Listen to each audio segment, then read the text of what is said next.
welcome. Call the meeting to order. I know. Salute to the flag of our country. Pledge allegiance to the flag of the United States of America, to the republic for which it stands, one nation, under God, indivisible, with liberty and justice for all.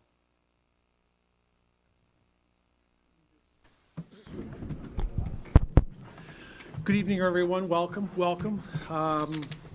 to our June 2014 full Board of Estimate Taxation meeting. And I'd like to start, if I would, with Mr. Drake, our clerk, on item number 2, routine applications. We have several, and I'll read them quickly to move them before the board. First item is NW4, Nathaniel Witherell, for $75,000, which is a transfer. I second that. Second item is FD1, the Fire Department, $90,000, which is also a transfer. I second that. Third item is PW6, Department of Public Works, which is a capital carry forward of $1,150,000. Second. The next one is PW7, also in Public Works, a $4 million capital carry forward item. Second. Then PW8, Department of Public Works, $300,000 capital carry forward. Second. PW9, Public Works, $200,000 capital carry forward. Second. PW10 for the Department of Public Works, $150,000 capital carry forward. Second. PW11, also in Public Works, $295,000 capital carry forward. Second. And then an item from Parks and Recreation, PR2, $18,000 of a capital carry forward. Second. PR3, Parks and Recreation, $25,000 capital carry forward. Second. PR4, also Parks and Recreation, $90,000 capital carry forward. Second. PR5, Parks and Recreation, a $25,000 capital carry forward. Second. PR6, Parks and Recreation, $50,000 capital carry forward. Second. And FD2, Fire Department, $250,000 item to continue in force the dry hydrant installation. I'll second that one. And so that's... Sorry, I'm going to sleep at the wheel. Thank you, Mr. Drake. For those residents that may be watching, obviously, capital appropriations in the town are in force for the year in which they're appropriated. And with certain exceptions on school projects, if the projects have not been committed and encumbered, they need to be carried forward for what can be one additional year. That's what we're doing with all of these items. They haven't begun yet, but these items have all been visited in our committee structure and will be carried forward for an additional year moving forward. For any discussion, comments, or questions? Okay, all those in favor of our combined items? Aye. Opposed? Abstaining? 12-0-0. Okay, that brings us to our non-routine items, and I will call Mr. Raymer, Chair of the Law Committee. Mr. Chairman, unless one of the members needs some dialogue or other response to questions and the like, I don't think there's a need to be taking this into executive session.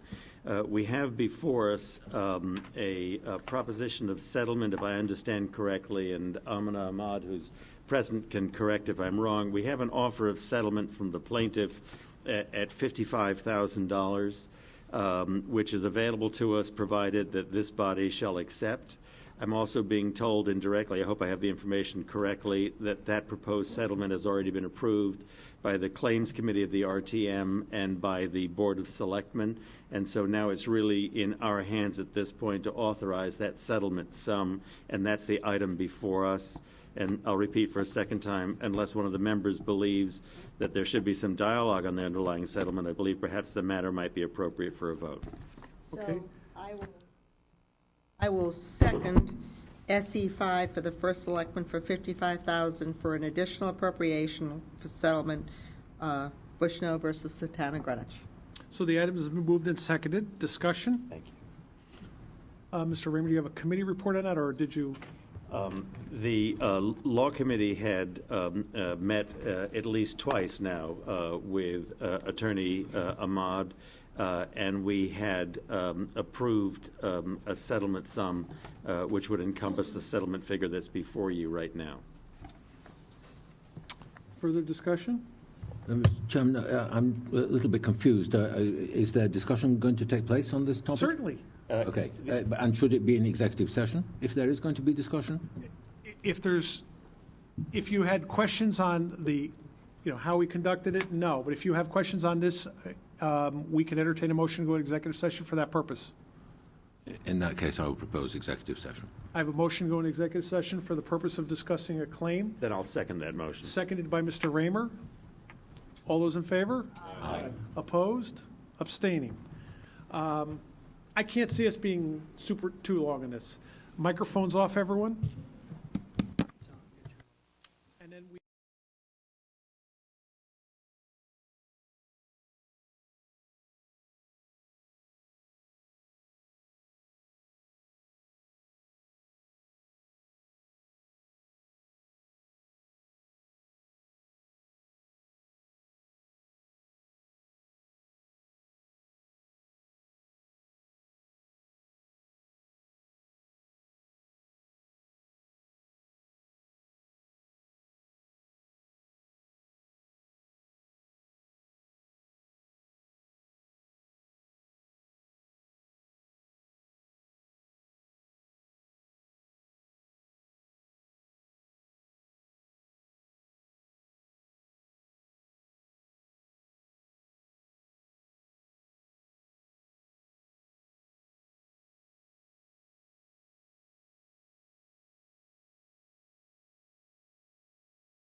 Okay, so I will call, we're back on SC5. With no further discussion, I'll call for the vote on SC5. All those in favor signify by raising your Wait, you want hand. to clarify the motion, please? Oh. Yeah, I think SC5, Office of the First Selectman, $55,000 additional appropriation settlement, Bushnell versus Town of Greenwich. Okay, so I'm going to actually call for a hand vote in this one because I don't believe it's going to be. All those in favor signify by raising your right hand. Okay, you ready, Mr. Drake? Tarkington, Raymer, Finger, Johnson, Drake, Norton, Kiernan, Goldrick, and Weissler. Opposed? Abstentions? So that's it. So that vote is 9-3-0. The opposing votes were Blakely, Huffman, and Mason. Yes. Thank you. Okay, that moves us to the next item on our agenda, and I will call on Mr. Johnson for the Budget Committee. Mr. Chairman, I make a motion to, for GM2, GEM's request of $2,309,955, which is a release of conditions on that dollar amount. The Budget Committee reviewed this request. This $2.3 million represents 53% of the total appropriation for GEMS of roughly $4.4 million. But it's subject to release upon satisfactory review of financial statements and staffing information as presented in a form required of other Town of Greenwich departments. The committee reviewed the operating and capital details of their fiscal year, which ended in April 30th, 2014, and was satisfied with the information presented. We will review their financials again in 6 months, but the committee voted 4-0-0 for the release of conditions for the dollar amount.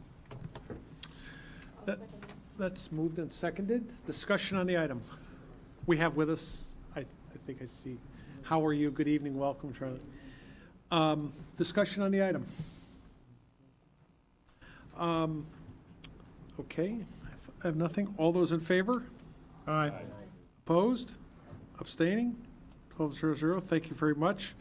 We will see you shortly as the budget season will start right after Labor Day. Can't wait. Can't wait. If I may, just while we have a second, what was the article in the paper today? I did not get to read it.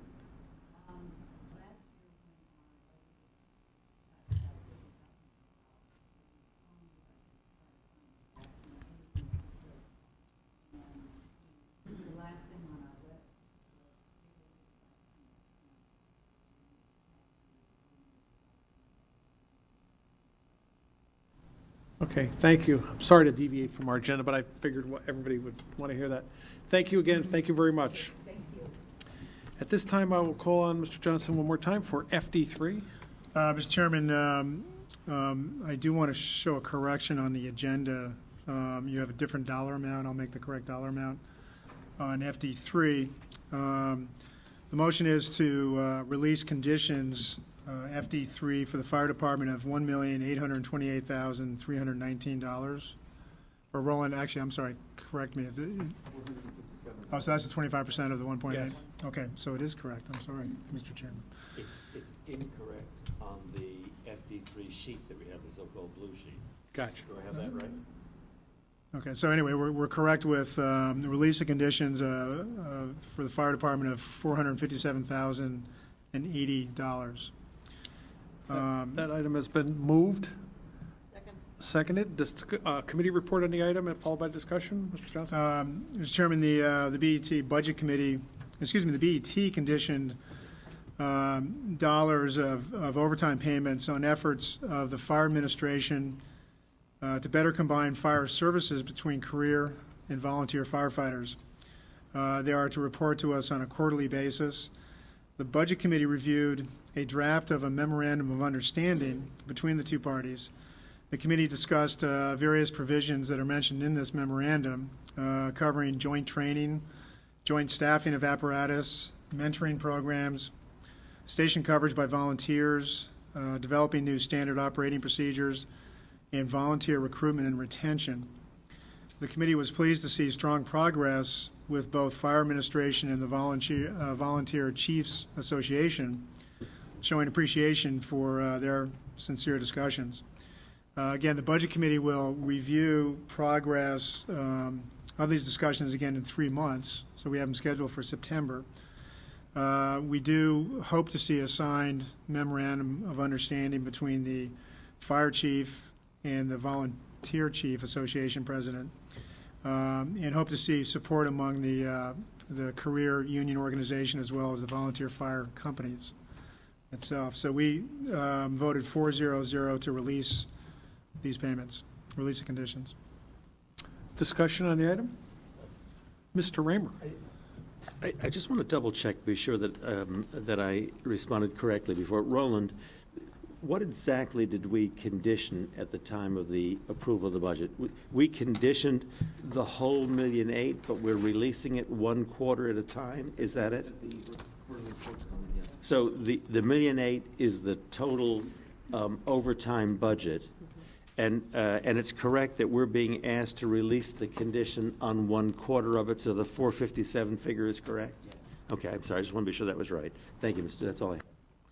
If everybody, just so everybody understands that, if you go to 205 and on your budget, you can see the regular salaries are $6,900,000, and then there's other salaries. Overtime services is the third line in there, and there's where that 1.8 is. So that's where it is. Joining us is Chief Kick. Welcome. Good to see you. Good to see you. We're actually on your item right now. Further discussion. I would say it's really pleasurable to see this, and I believe things are going to get better. If I'm not mistaken, the first training is already being commingled this weekend. That's fantastic. That's really good. That's a step in that, and even without the letter, they're working on that. So I think that's very positive. Where's it at? Training center's open. Training center's open. We didn't get an invite.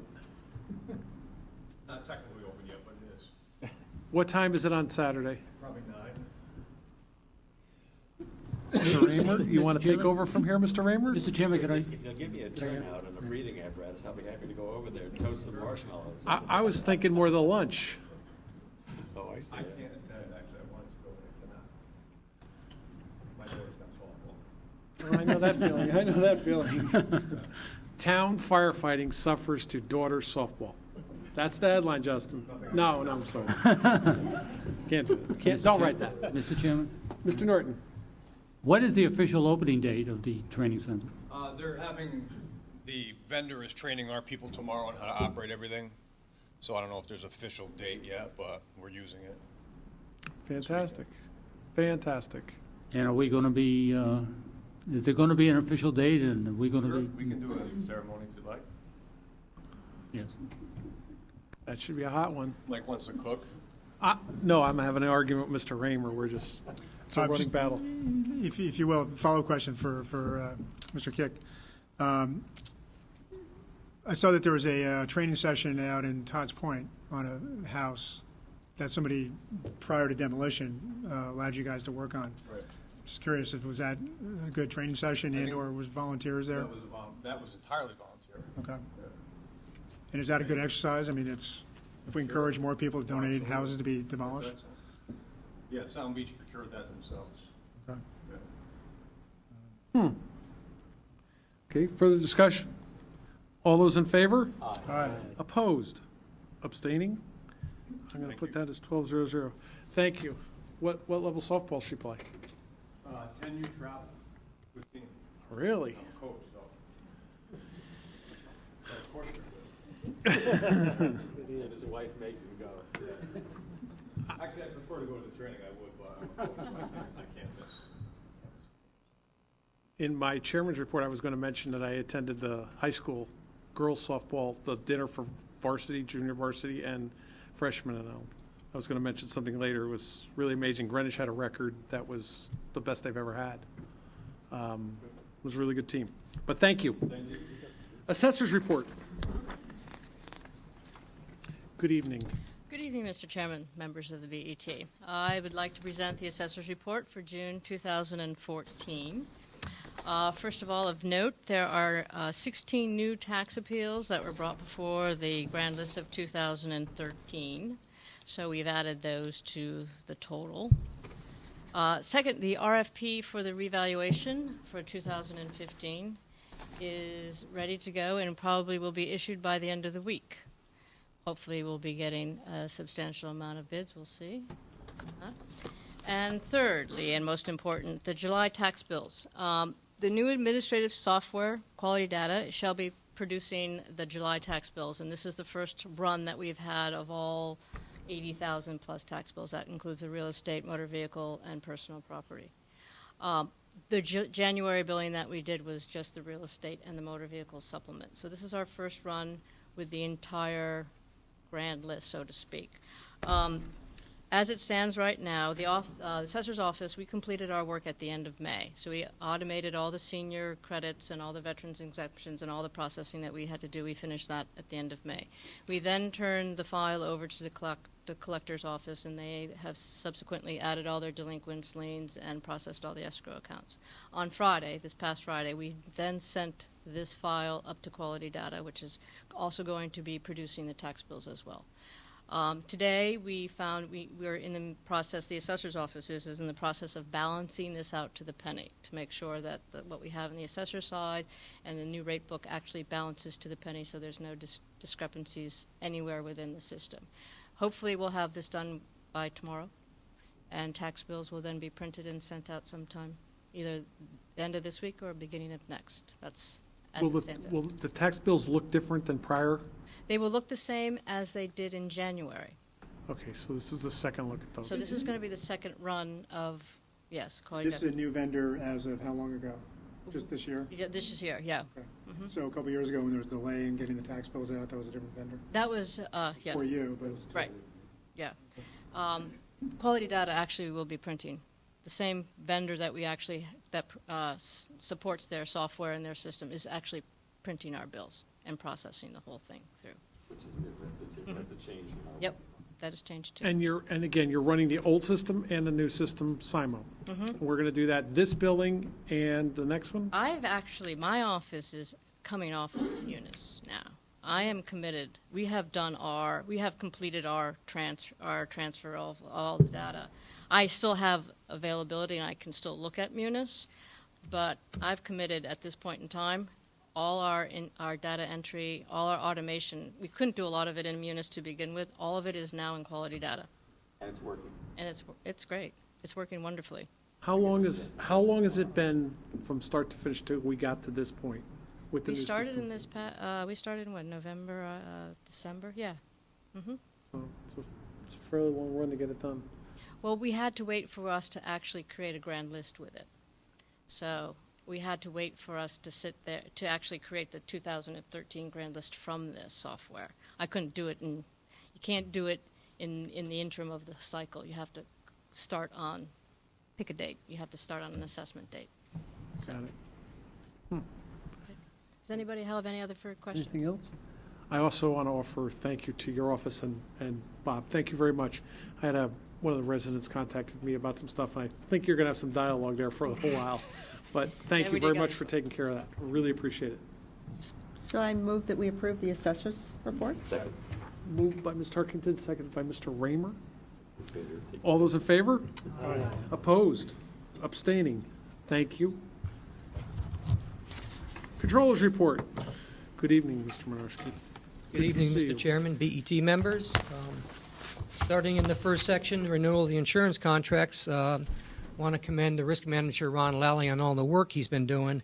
He gave a preliminary report to the audit committee last week. The numbers are coming in very well. I'll give you some of the numbers. They are preliminary. They're not final yet. The contracts don't expire until midnight, June 30th. So we're doing well in almost every one of the contracts.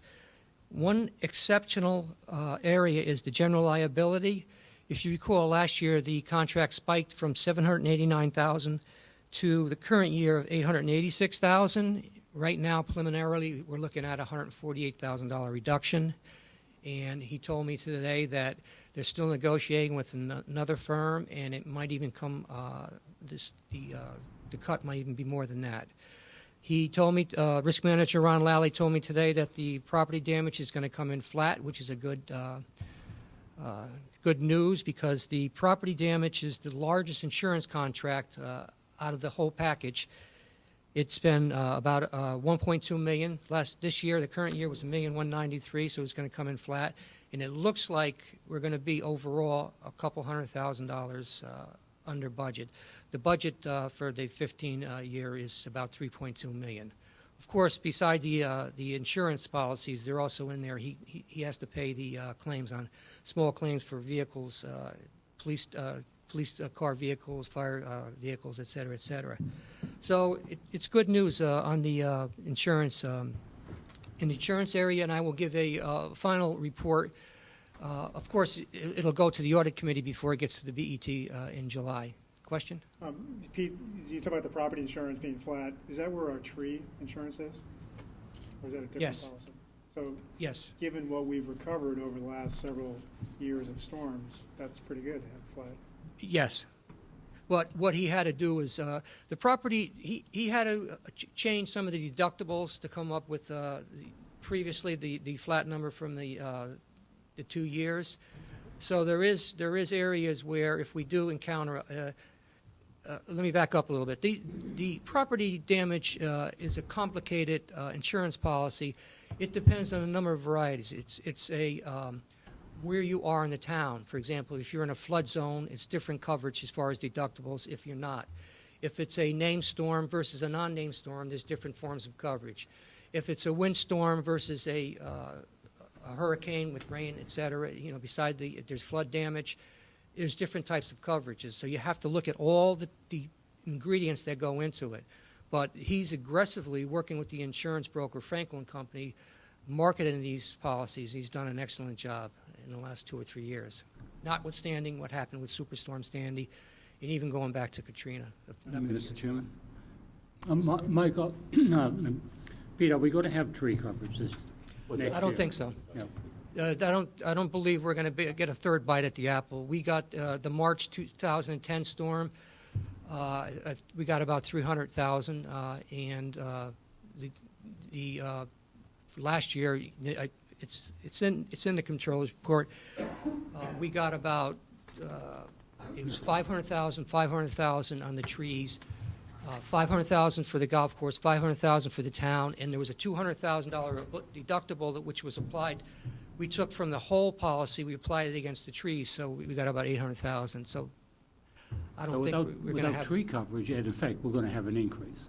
I'm sorry? Without the tree coverage, there is actually Yeah. a technical increase in premium. Yes. Mr. Finger, I'm sorry. But Peter, if my recollection serves me correctly, Ron Lally had indicated on some of the lines we're actually increasing our coverage because of more additional property, more buildings.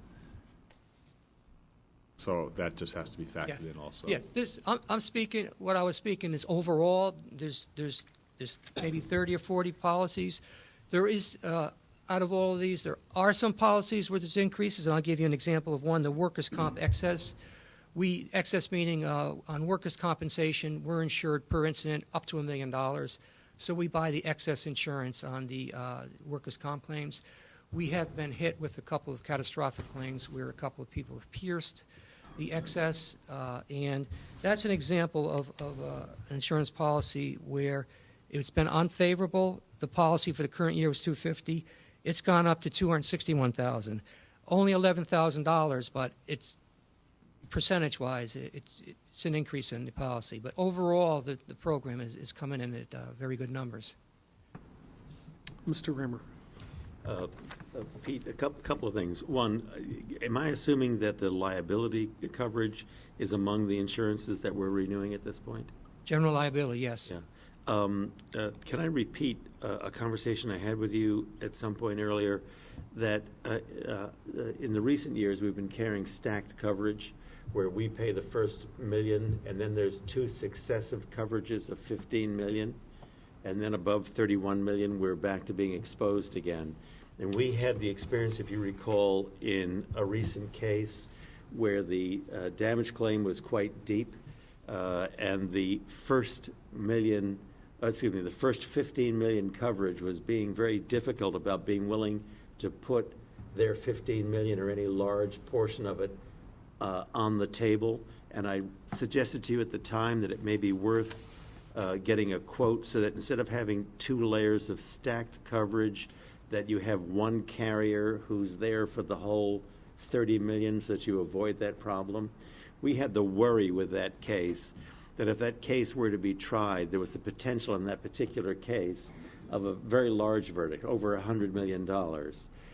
And if that case had been tried with that kind of an extraordinary result, and I'm not saying that would have happened, if that would have happened just because we had a balky first 15 unwilling to put their coverage out there, so the second 15 was unwilling to put a penny on the case until the first 15 had put every penny of its 15 on the table. And that's common parlance for these carriers. The second carrier won't put a penny forward as proposed settlement until the prior carrier puts the whole ball of wax on the table, the whole 15. And I think it's worth your considering through Frankel, okay, those are quotes at 15 and 15. How much would it be if one of those 2 carriers took the whole 30? I believe he did that. and I'll double check, and I'll have that in the report next month. Okay. And that's the excess. You don't need to report that back to me. I'm just trying to have you be remembering that. Yes. Because it was kind of a bitter experience a year or two ago. Yes. By the way, thank you for your note here about that you'll get a quote on the Medical Reserve Corps. I appreciate that. Yes. I had a question on the subrogation portion. You report on this all the time, and I'm about 6 years late at asking this question. Subrogation, to my understanding of the expression, is you pay a claim on something, and by virtue of paying the claim, you now acquire the right of action to have some third party reimburse you on that claim. What are these, in the context of the town, what subrogation claims do we have? What are we talking about here? It could be where a third party hits one of our, say, a fire truck. It could be a snowplow where we get hit, and it's KERMA assists us in that. And one of the things, and which he's taking credit for, there's two forms here. One is where they're settled in-house, and he documents it.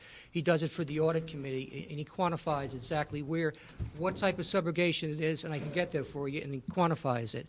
But he's also changed the rules where, when I was sitting over there, I think it was the budget committee meeting, and they called me out. I think you were a witness to my car getting hit. What he did was, I had parked over here, which I do every time at night. I move the car. I got hit by a third party, which is a snowplower. It wasn't a town snowplower. They hit the car, and what he did was, instead of before, they used to go through KERMA, and KERMA would subrogate the claim. We've taken that away from KERMA, where Ron will counsel somebody and say, you take care of it through your insurance company, which I did, and it didn't cost us any fees for KERMA. And it came to a little bit over $2,000 just to have the hatchback on the Honda replaced. So that's another area that he takes a lot of credit for, where he's directing it and saving money, where I subrogated the claim. So they're done internally, and if you're really interested, I can get a listing of every single subrogation, because he's That's okay. Then I noted in the next paragraph, you talk about how this driver's ed course you're running, and you indicate that it's a course that you're throwing in any driver who's had multiple accidents. I guess multiple means more than one. And then I noted that we had 350 attendees. I've got 350 employees in town who've had more than one accident with a town vehicle. No. It's probably worth. No. It's mandatory if you have more than one accident. You have to go to the class. Yeah. He's encouraging even myself, anybody that any time is on town business. There's two things we have to do. Is number one, whether it's John Crary, Roland Geiger, or myself, we have to submit our license in.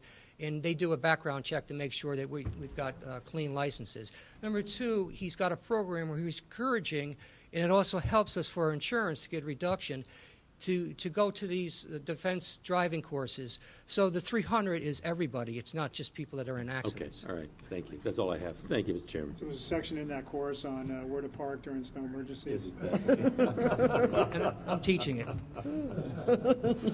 And, I just wanted to give one more before I turn it over. Every year, and I want to give credit to Roland Geiger and to Mary Wozakowski, my chief accountant. We get an award for financial reporting. I'm going to read the news release, which will be sent out and it'll be in the controllers report for next month. Let's give a copy. The Certificate of Achievement for Excellence in Financial Reporting has been awarded to the town of Greenwich by the Government Finance Officers Association of the United States and Canada for its comprehensive annual financial report, CAFR.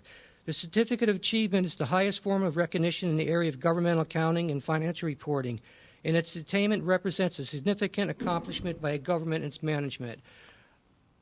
I thank Roland, I thank Mary Wozakowski, and it would only be news if we didn't get this, so we get it every year, and it'll be in the next month's report. Any questions on the controller's report? Mr. Goldberg. Yeah, Peter, on page 3 on cash management, you have on cash position May 31st, 2014, 88.2 million, 9.2 million higher than on May 31st, 2013. And then you have the forecast for the general funds. cash position at June 30th, 2014 is to be, forecast is to be $4.4 million more than June 30th, 2013.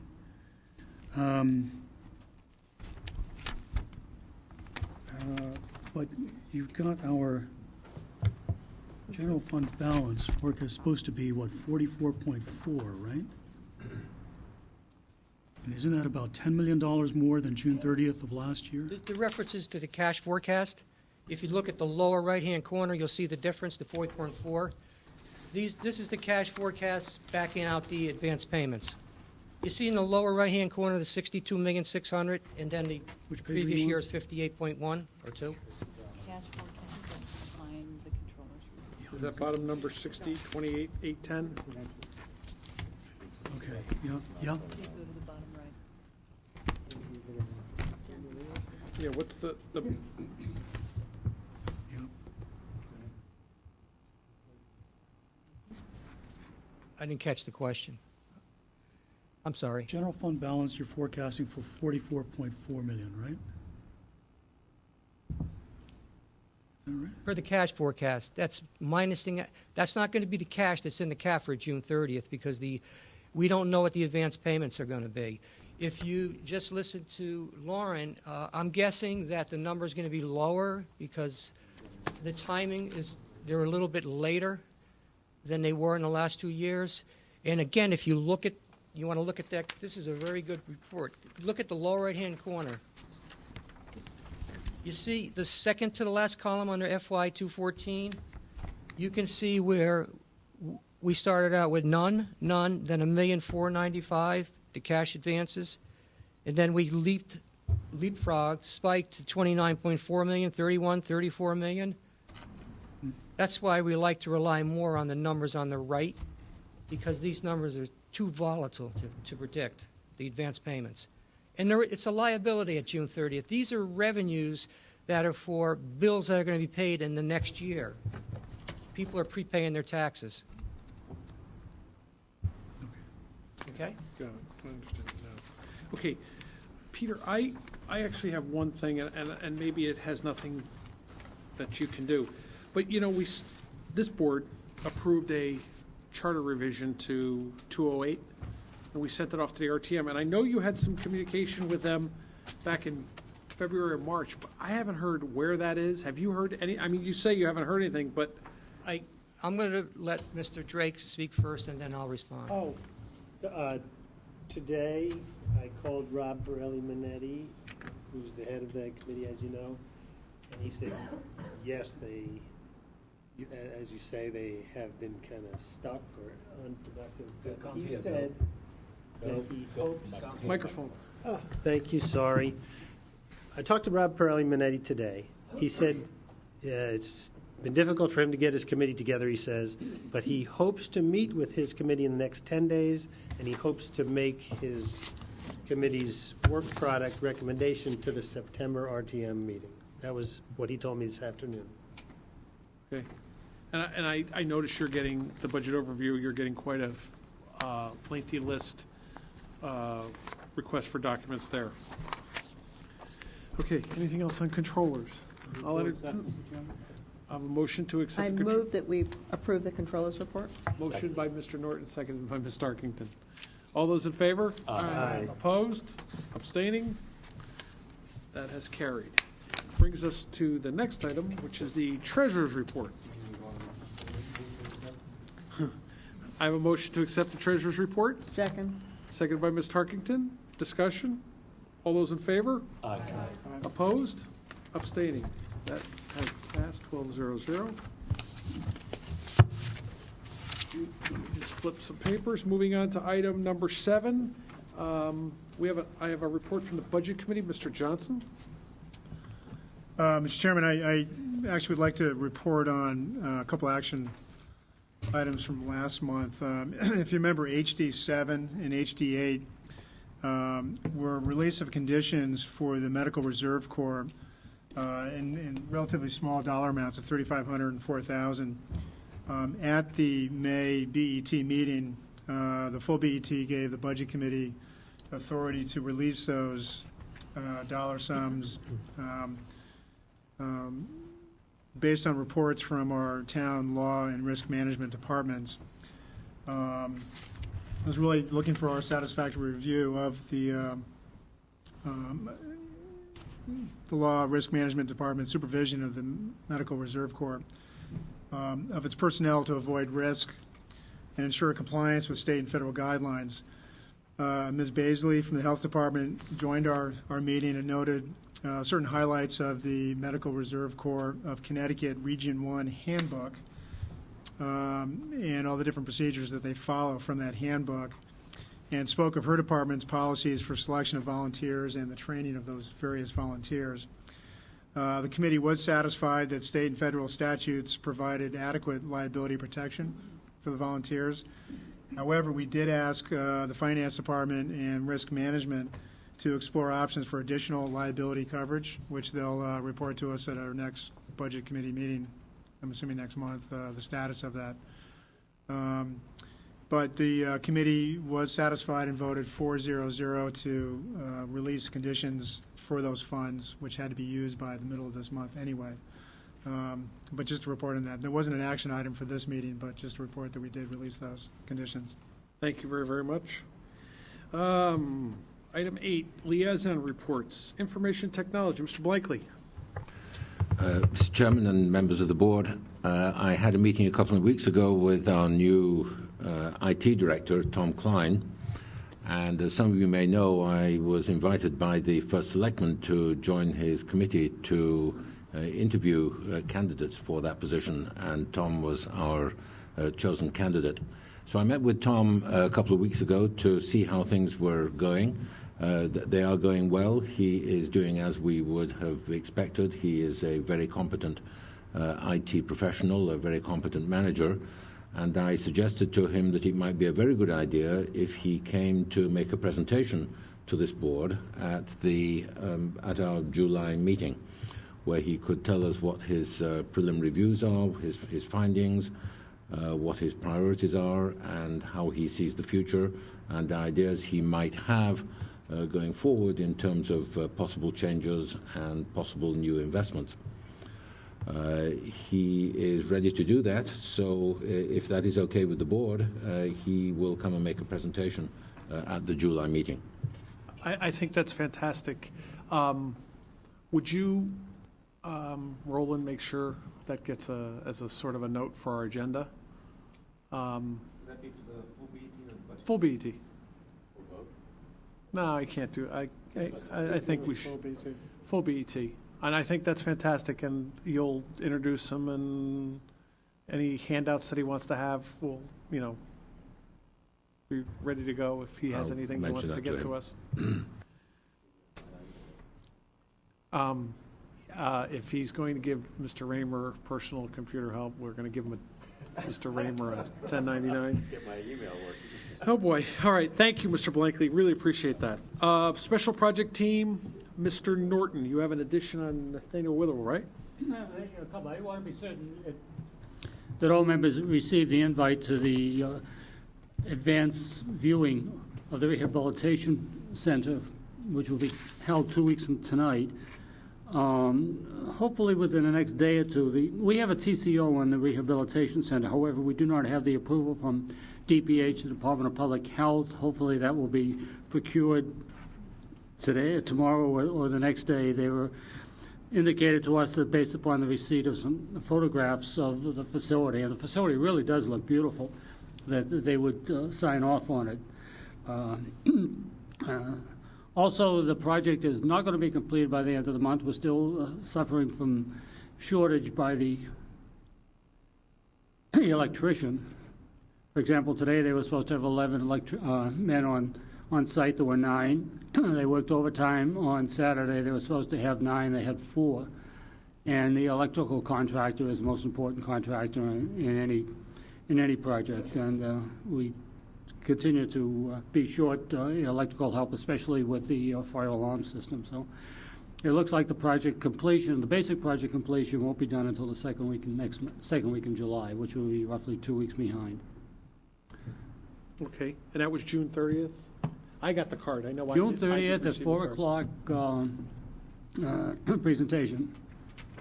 Good. Also, the annual Nathaniel Willow Golf event is going to be held much earlier this year on the 4th of September. It's going to be held at Stanwich. And it would be nice if we could get some members to participate in it. Ms. Tarkington, who else is the golfers here? Mr. Finger, Ms. Kiernan, Mr. Johnson. Mr. Johnson. I don't like the course. Doesn't like the course. Mr. Johnson doesn't like the course at Stanwich. That's just, okay. That's his partner's course. It's his partner's course. Okay, so you must have lost to your partner. Oh, okay. One other report that we have is we have the Greenwich High School Field Remediation Report from Ms. Tarkington. So, Yes, there was also a Greenwich MISA report within the package. Yes. With just the slightest bit of humor. I don't know if anyone caught that. And that was that the, well, I thought it was humor. The steel contractor had to confirm the crane site location was not within an FAA flight path because it's, the crane is such a huge crane and so high. But if anyone goes over to MISA, they'll see that the steel is really up on the balcony part of it, and really for the top of, or almost the top of the MISA building. It's incredible in terms of the height and getting to see it. It's so MISA's progressing, and but with its continuing complexity. It's a huge, complex project. And also, in addition, because this information was actually came after our packages were delivered, there is some additional information on the field remediation. I thought that people would like to know that DPW has signed the contract for the remediation contractor to work in the summer. And beginning next Monday, you'll see them beginning to set up in terms of, clearing and everything that they need to start their work on July 1st. And that work on the most southern part of the site will continue throughout the summer and will be completed, and they will have left by the time football begins on August 18th. And then some other information in terms of field availability, both during the week and on the weekends. So it's taken a tremendous amount of coordination between the BOE and the high school, obviously Public Works and AECom, and Turner Construction, because Turner will be really stepping up the amount of activity this summer while there aren't any students at the high school, and they have the parking availability and so forth for all the trades. So you'll see a lot of activity out there and progress being made on both fronts. so we've got, for that project, we've got about $3.5 or a little bit more than $3.5 million available for that, right? So I get nervous with projects like that are these fast-paced projects over the summer in case they're, they run into something where they have a finish because we don't have a meeting schedule. So. No, we also have some, on both projects, we'll be adding the 14-15 money onto both projects effective July 1st. So the work that company is doing is just sort of the preliminary work. They won't actually start on the soils until July 1st with the new budget season. Okay. I have a report for the Parsonage Cottage Working Committee.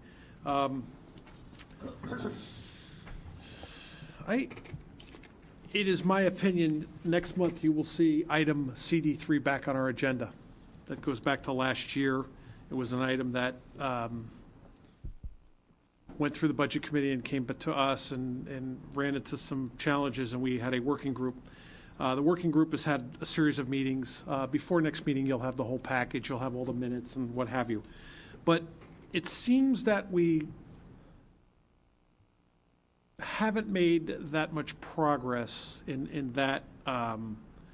The original request was to forgive a loan and modify another one, and then there's been some dialogue. And there had been some really good dialogue going back and forth, and Actually, some of the letters had even gone to both parties for editing, and agreements were made, but it just seems in the last couple, 3 exchanges, we're not making that progress. And I think it's time we put the original item on there and we move the item up or down or wherever we're going to do, probably likely supporting something along the lines of following what our committee has asked for in material and moving along. There's some offline conversations going on, I think, between the Housing Authority and maybe the town attorney and trying to clear up some information, but it seems to just be sort of the same. When I saw the communication come back the last time from the Housing Authority, I said, I don't see progress being made here, so I think it's time we put it back on the agenda. And I will inform the Housing Authority of that we'll put that item back on it and move from there. But the committee, I want to say, the committee put an enormous amount of work into this. Peter Minarski, your help on this has been amazing, but it seems to be sort of stalled, and I think this way we have the chance for them to understand, our issues are our issues, and we need to move forward. So, just my 2 cents. Mr. Finger? Peter, offhand, do you know whether whether Parsonage Cottage, the Housing Authority, has been making their current payments on the 2 outstanding loans, one the town loan and the CDBG loan? I'm almost positive. I think I saw 11 payments right there. They're current. They're good. Thank you. Mr. Raymer? I probably won't be alone in this board with this concern, but it certainly will be my sentiment as we're looking at this item that I'll be concerned, just speaking for myself, I'll be concerned not just as to the issue of whether to forgive or to restructure the loan, but it will be important to me that I feel as if we have clarity and understanding as to the underlying facts and financial circumstances. I don't like the sensation of voting on items in a fog, and I'm going to be looking for some clarity, and I suspect I won't be the only person on this board who feels that way. Thank you, and I suspect you will be more than amazed with the copies of the communications that are in existence. Hang on, sorry. Ms. Webber? Just a quick comment to echo what you said, Mr. Chairman. As a new member of the BET, I think it would be helpful if we are going to be voting a month from now to get as much information as early as possible, because I'm sure many of us will have follow-up questions. We'd want to do our due diligence ahead of that.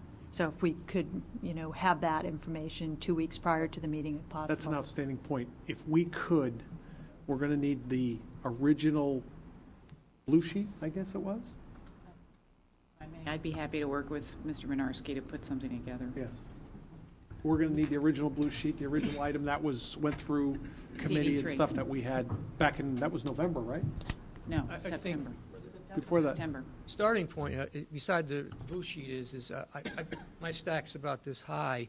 I think reading the minutes are very well written, will bring you up to speed. I think the operating lease, I'm going to sit, Mary Lee and I will sit down and Mark, if you want. And I think we could put together a package that's very informative, but there's tons and tons of information. It's there. All we do is assemble it, and we can send it out. That'll be good. To the and other 8. Right. And I think I will reach out to the powers that be on the Housing Authority and, let them know where this is. So. Okay. Thank you, though. I know it's a lot of work. We never thought that this was going to go that direction. Mr. Raymer, you had your hand up? Yes, I just wanted to mention in passing, and I don't mean to speak in any way for Bill Drake, but there was one other special project team, and that was that Bill Drake and I have been working with the feasibility study on New Lebanon School. So what you're telling me is you failed to submit a report? I failed to submit a report, and I'd like to try and exonerate myself by offering a limp verbal report. Please. However brief, just to say that we have been meeting in a bit of succession. I'm sorry. I wonder if I could speak on the Parsonage Cottage before we move on to that. Please do. And I'm sorry. That's fine. Please. I just wondered, before we vote on these loan items, if there are still significant outstanding questions as to their financials, we might want to consider doing our own audit. Parsonage Cottage paid for by the town. We don't want to just, if there are significant outstanding questions in a number of areas, maybe we should clear that up through an outside audit. I assure you, all been part of the discussions, on the table, absolutely, no doubt, 100%. 100%. Would that be on the agenda for next month as well? I believe the package you will receive from the special working committee that we have will take a little bit of time to go through. It's very detailed. There's been a lot of meetings on this, a lot of communications back and forth. There's minutes of all the meetings, everything. So just be patient, and I would never put anything on the agenda without you having as much backup material as possible. The ability or potential for auditing the housing authority in Parsons Cottage is part of the discussion. Yeah. It's actually a provision in leasehold anyway, so nothing. It's not an inventing of anything. Mr. Raymer. It was time for my limp explanation. Use that word in a funny way. There's nothing funny about limp. Bill Drake and I have been meeting as part of a 12-person committee on this New Lebanon feasibility study. The 12 members of the committee consist of 2 PTA parents, 2 teachers, a principal, 3 people from the school's administration, 2 school board members, and 2 BET members. We've looked through proposals from 12 architects to execute this feasibility study. We winnowed that 12 down to 4, and then from among the 4, we've proposed 1. And we're in the mode at this point of just checking references and the like to be sure that the one seems like the suitable one. And at that point, the feasibility study will probably progress. There'll probably be some process by this committee of putting together some educational specifications to help to define what sort of a structure or improvements are involved. It's as a word of caution, because of the nature of the composition of this committee. It's fair to say that these are people who have a strong incentive generally to see some fairly substantial physical development there. It might be, and Bill and I find ourselves in that sense handsomely outvoted by the other 10, in the sense that perhaps we're the only 2 that are concerned with financial prudence and constraint. You are in danger, therefore, of getting into a mode where you get a level of community expectation has already built a momentum before it has to visit itself on others within the process that impose more of the financial prudence. And I think that will be something of a difficult diplomatic point. But nevertheless, I wanted you to be aware that this process is going forward and what our stage is. And I or Bill will report to you from meeting to meeting on how that looks. Bill, did I do justice by us? You only omitted that we're going to New Leb tomorrow morning, aren't we? Yes. Bill and I are going to go for a site visit tomorrow morning. I don't know about Bill, but at least for me, because I live at the far other end of town, I find myself that we're discussing site limitations, topographical limitations, sizes of cafeterias and this sort of thing, and I don't have a good visual. And at Bill's very good suggestion, Bill and myself have been invited by the principal to have a nice, thorough site visit at 10:30 tomorrow morning, which we will definitely avail ourselves of. That is very good. One thing I would encourage the audit committee to get to my concept of completion document, or I'll call it a checklist. I want to work with that for a review for. If I can get that with a nod from the audit committee on sort of a governance look, is to be able to have our building committee members or feasibility study members, in this case, be able to have that document so people in the process, the people you're dealing with, the PTA members, they don't exactly follow our appropriation project on the capital. We do some money for a feasibility study. We tend to then, if there's a building committee required, yes or no, we go that route. Then we do enough A&E money to get us to what we call the 30%. Then we do the final A&E. Then we appropriate, to meet, I think it's one of the challenges I've seen in some of the other projects is the people knowing the financing process. And I think that's part of concept of completion, because it's sort of a checklist. So if Mr. Norton gets off of his tiki bar mode and stops sending us pictures of him having a drink in the Caribbean and gets that on his agenda for me, I would appreciate it. But, so no, I appreciate that. Want to have a painkiller? No drinking on the job here. Okay. New business, approval of the Retirement Board investment in EIG fund. Who should I call on that one first? Law Committee or investment? Mr. Chairman, can I speak first? Oh, I'm sorry. First, I'd like to correct or amend the agenda. Okay.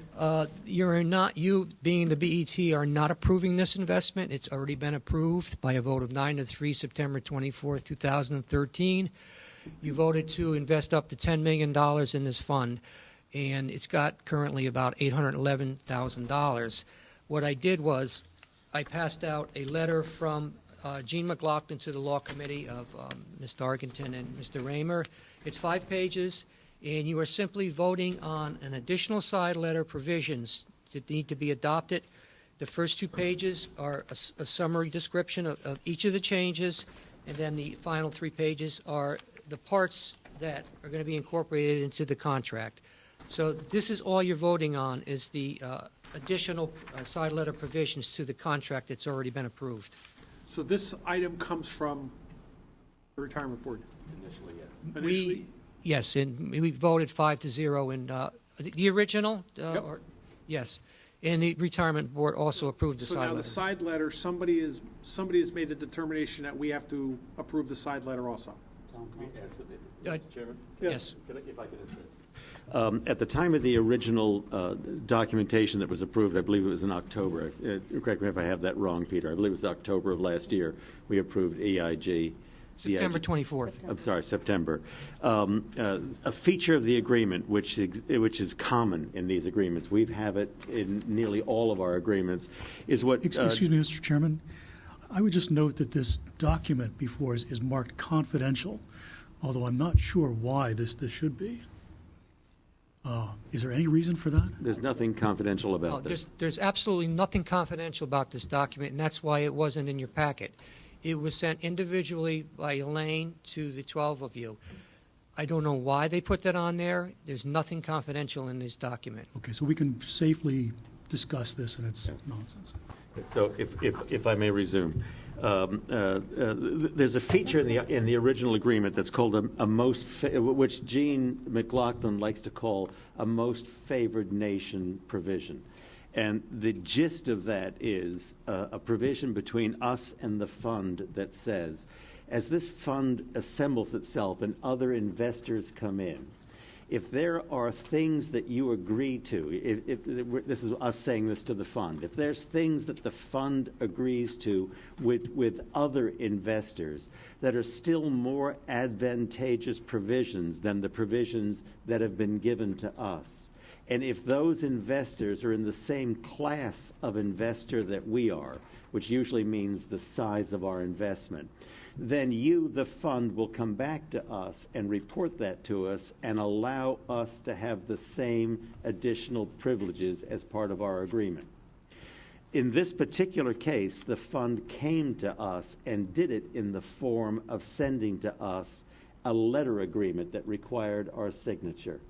Section 208A of the Charter has a provision that says that any agreement that is entered into between the town and a so-called corporation trustee, that's the expression the section uses, so that somebody else is managing the investment of our retirement funds, any such agreement has to be approved by the town attorney and by the BET. And the fact that this was structured as a letter agreement, it's a matter of technicality, I suppose, but the fact that it was structured as a letter agreement, an amendatory agreement, makes this letter an agreement which therefore requires the approval of the town attorney and the BET. If they would have simply written us a letter saying, we're hereby giving you notice that we're extending some additional privileges to you, but they didn't ask us to countersign or agree to anything, maybe we wouldn't even have to be here tonight looking at it. But the fact that they put this as an amendatory letter and wanted a signature on behalf of the town, so that it's in the context of an amendatory instrument, that's what has prompted the law committee to look at it and to recommend it. And by the way, the law committee did look at this amendatory letter actually quite a long time ago, in March, I think it was, and we approved it by a vote of 2-0. Thank you. I'd just like to add to that report, all of these sections of this are really enhancements to the town's investment. And so it's important that we sign this because we would want all these enhancements, and that we should agree with these. And so certainly the law committee felt strongly that the town should sign this. And Mr. McLaughlin has contacted us several times since our meeting to make sure that we get this on the BET agenda and that the BET so approves it. Mr. Chairman? Mr. Norton. What is known in the industry as side letters. This is a side letter, which is provided to one of the investors. And what this does is makes us whole with a particular investor who required this side letter. It's a common situation in limited partnerships. I believe this is a limited partnership contract, and I've seen it in multiple situations in which somebody is an investor in a project or in a partnership has been able to accrue a side letter from the general partner and notified all the other limited partners, which we are one, or the retirement board is one. Further discussion? Ms. Chrysler? I just have a quick question. We're approving the letter which was handed out. I'm looking that what's handed out is somewhat different than what we had in our package. So, can you address that question? Part of what you're given, the amendatory letter is not the letter from Gene McLaughlin. The letter... There's a letter from EIG in our package. Yeah. So are we approving that, or are we approving... No, that's the original... That's the original investment in October of 2013, and really... That letter was inadvertently broken from the package because it didn't have the word confidential on it. Okay, all right. That was supposed to go with this package separately to the 12 of you. Okay, all right. Now I'm clear. I just wanted to make sure what we were approving. Further discussion? All those in favor? Aye. Opposed? Abstaining? 12-0. I lost my agenda. That motion has passed. We just flip. Okay, before I... Does everyone have, for our next item, before we start, you should have 4 pieces of paper. No, 4. One has got the beautiful colors and the highlighting. It says draft. That's a 2-page document. The next one has a yellow box on the bottom. Yep, got that. And the last one has red, item 13. Yeah, that's 3, not 4. 3. It's 4 pieces of paper, though. For those out in the television world, that's our favorite Mr. Raymer. Okay, so let me, before I sort of ask the Policy Procedure Committee members, it was 2 months ago we had an action pop on the agenda about posting internal audits. It wasn't brought up ahead of time or anything like that, and it was an item added to the agenda. And that item failed, but I still sensed that there was sort of some type of, I had never thought about it before, I'll be quite frank, that's why we didn't do posting of any certain documents. During that time, I thought it was wise to ask our Policy Procedure Committee to dive into this, to take a look, to do some research into all of this. And I also did some myself, and mine's the one with the fancy colors, by the way. I'll reiterate that for Mr. Finger one more time because they did a wonderful job. So we dug out the Policy Procedure Committee, and you could see both members of the Policy and Procedure Committee have submitted some potential language. I gave you the background. Some of what I submitted is already in our policy procedure, and then I added, obviously, some ideas. One of the things that before we go, because I want to spend a little bit of time on this, because this will be, obviously, I'm going to move this to June 30th for all of your responses back through Roland. I marked my calendar already. And then I'll ask the Policy Procedure Committee at that time to, formally sit down and go through the suggestions. But one of the things that I came to sort of try to understand with our town webpage is minutes are posted, and each committee of ours sort of has a tab on a webpage. And there are a lot of things that aren't posted. So, for instance, tonight, how many documents did you have? They're not posted. Controller's report, treasurer's report. They're not posted on the web. They're talked about in our minutes, but the actual documents aren't posted. They're in the agenda package. But yes, they go out in the agenda package, but the agenda package goes to the town department. It goes to certain areas. It's not just open. I can't go to the Town of Greenwich website. Yes, for the meeting, and our schedule's on there, and you can go back a year or so, whatever it is. But again, it's not segregated. You'll only find it. Now, tonight, we have some reports that came in late. Some of the reports were verbal. They'll be mentioned in the meetings and in the minutes and all of that. So I guess my point is, I think we've learned. I think the two members of the policy procedure asked Mr. Minarski to reach out and find out how, other communities can do it. And obviously, we came to find out that we're one of only a handful of communities that have internal audit anyway. Not a lot of communities even have it. We have it. So my plan is with this is I think we have, I'm looking at the one with the yellow box. It seems somebody might have been plagiarizing. No, I'm just teasing. But we have some suggestions out there. So the plan is to have feedback on this by June 30th. Policy Procedure Committee can sit down, collate it. I want to make sure it's formatted correctly. That's why I sort of gave you our format and where it is, and we'll go from there, and then we'll have this on the agenda for our July meeting. And I know Mr. Goldrick probably has some comments on this, but that's the progress on this so far, and I think you'll, again, for my purposes, anything that you see in mind, if you're more than welcome to contact me, and I can sort of tell you what my thoughts might be on that. Mr. Finger, you had your hand up? Yeah, I just don't want anybody to be left with the impression that the Policies and Procedures Committee, which is comprised of myself and Art Norton, have not done anything. We've had some face-to-face conversations. We've had numerous email exchanges. We don't necessarily agree on all aspects of the issue. We do agree on some. We're still... Each month for, I guess, years going back, or several months at least going back. So those are all there. I just wanted to make that clear. Yep.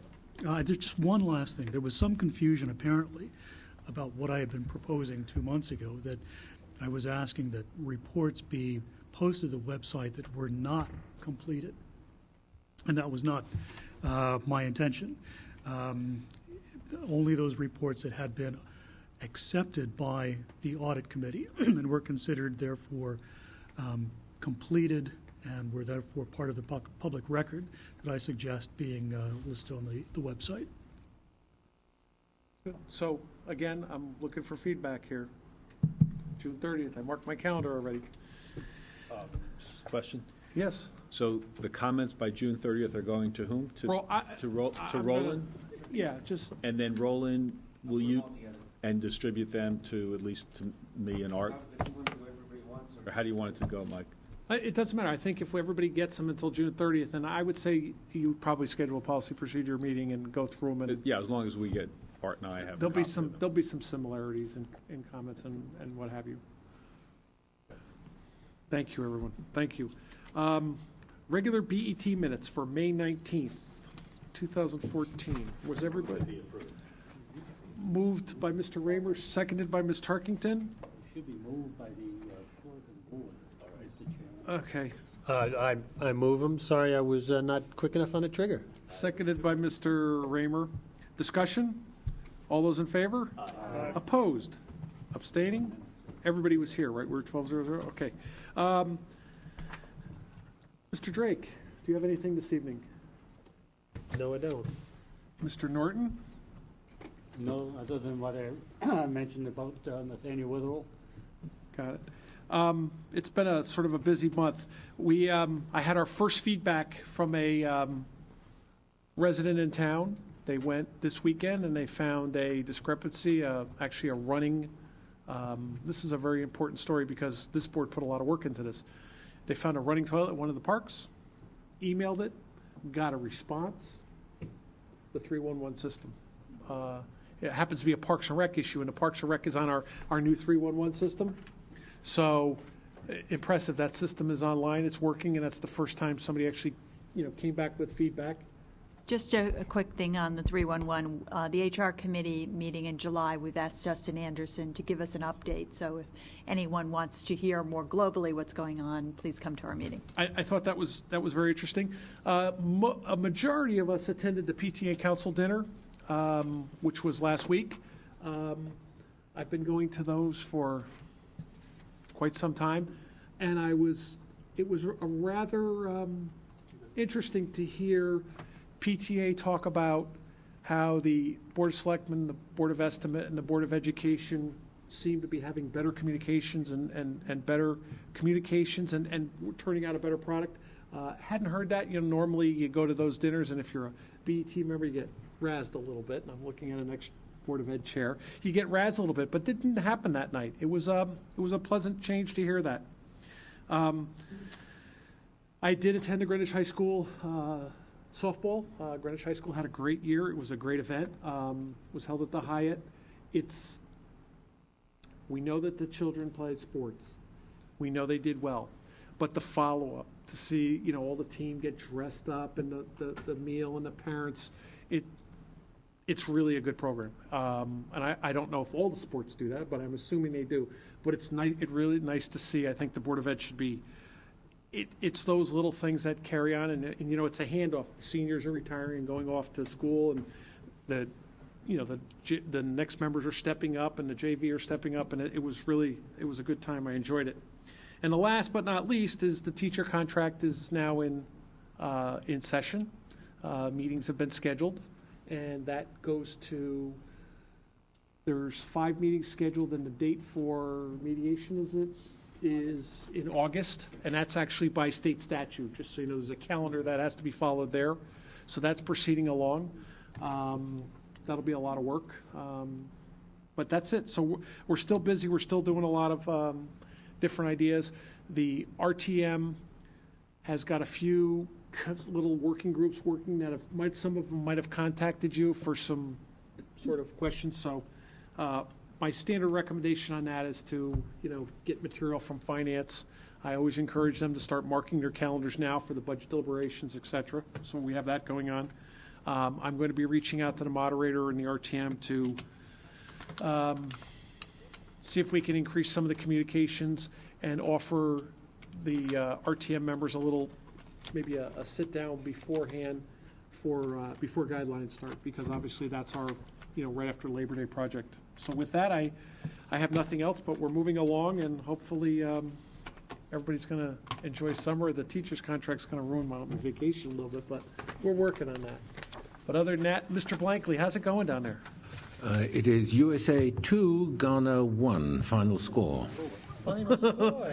So Where are the games?